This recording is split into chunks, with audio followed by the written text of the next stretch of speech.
Bismillahirrahmanirrahim. Құрметті тыңдарман қауым, бүгін тарихта өткен Абдурахман ибн Мұхаммед ибн Халдун атты мұсылман ғұламасының түркілерін жылқы етін жеп, одан қандай мінез қалыптастырғаны жайында айтқан бір сөзімен бөліскім келіп отыр.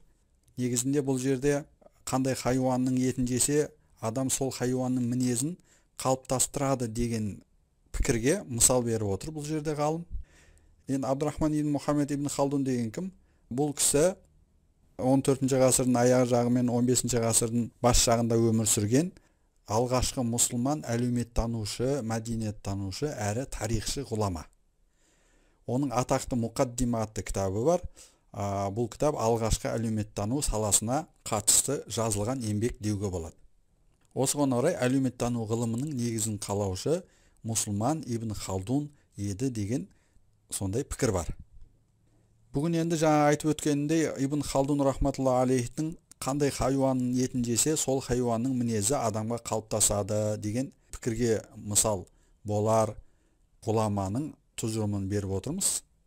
Аталмыш ғұлама былай деген: арабтар түйе етін жеп, түйеден жігерлілікті және дөрекілікті алды. Яғни бойларында сондай мінез қалыптасты. Ал түркілер болса жылқы етін жеп, одан қызуқандылық пен қуаттылықты алды. Яғни сондай мінез қалыптастырды бойларына. Европалықтар доңыз етін жеп, одан намыссыздықты алды. Яғни бойларынан намыссыздық мінезін қалыптастырды. Ғалымның бұл сөзінің арабша нұсқасында диаса делінген. Дәйүстік, шошқа доңыз етін жегендік себепті дәйүстік сипат қалыптастырды деген. Дәйүстік деген ол әйелінің қызғанбайтын, әйелінің теріс жүрісіне ұялмайтын адамды дәйус деп атайды арабтарда. Пайғамбарымызда бір хадисінде дәйус пейішке кірмейді деген сондай хадис бар. Ғалым европалықтар доңыз етін жегені себепті одан дәйустік сипатты алды деген. Біз оны мұнда намыссыздық деп аударып отырмыз.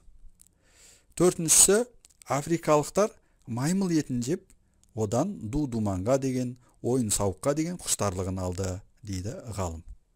Алхамдулиллахи роббил алемин.